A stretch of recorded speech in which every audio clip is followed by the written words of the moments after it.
I'm here with Dr. Ryan Ribeira. He is the Assistant Medical Director of the Stanford Emergency Department at Stanford Healthcare. Thanks for being with us today. Yeah, thanks for having me.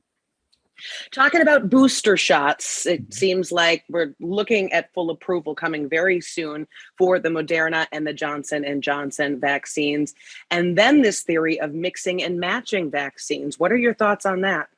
Well, I'll say mixing and matching has been studied pretty extensively, and there don't seem to be significant health risks. And this makes sense, right? The vaccines do their work over the course of a few days. So previous doses are really completely out of your system by the time that you get a booster.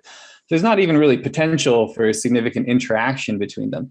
And, overall, I think mixing and matching is going to really reduce the supply chain complexity. It'll make it a lot easier just to get more boosters in more people's arms. And that's ultimately probably more important than exactly which booster people get. And what about people who got the Johnson & Johnson vaccine? It looks like the approval for them is any adults. As long as it's 2 months after your first dose, you can go ahead and get the booster. Does that indicate that there are some serious issues with the original dose?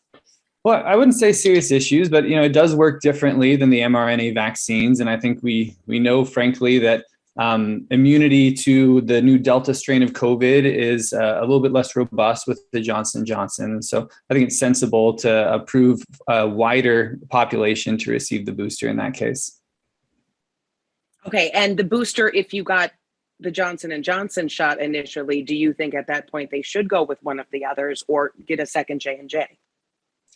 I think the most important thing is getting a booster of some kind. And so I think whatever you can get the fastest that's available in your area is probably the one to go for.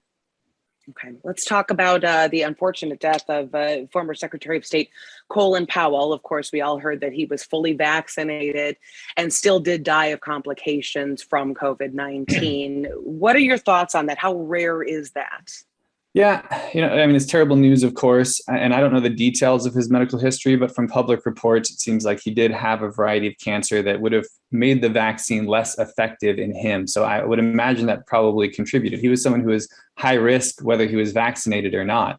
And generally speaking, serious illness and death from COVID in those who are fully vaccinated is quite rare. I know large-scale studies have shown us that fully vaccinated people are 10 times less likely to be hospitalized or to die from COVID. And I know from my personal experience, I have not admitted a fully vaccinated person to the hospital for COVID in months.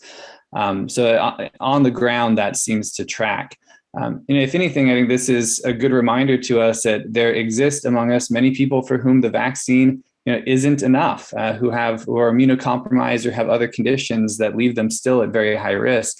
And so protect people like that, we've just got to get the pool of vaccinated people up. We've got to get more shots and more arms. All right. Speaking of shots and arms, a lot of health experts now recommending that people get the flu shot this season. And this is coinciding with people getting the boosters. Is it safe to get them both at one time? Would it be better to split that up time frame wise? It's absolutely safe to get them both at the same time. Your body is constantly being exposed to a wide variety of viruses and bacteria and building immune responses to them. Getting 2 vaccines at once is not even close to overloading your immune system. I think the downside, of course, is that you might have 2 sore arms instead of 1. And for those who tend to have pretty robust responses to these vaccines, they might feel even a little bit worse the next day than they otherwise would. But there's no safety risk in getting them both at once. Okay. Very, very good advice. We appreciate it. Dr. Ryan Ribeira with Stanford Healthcare. Thanks. Thanks for having me.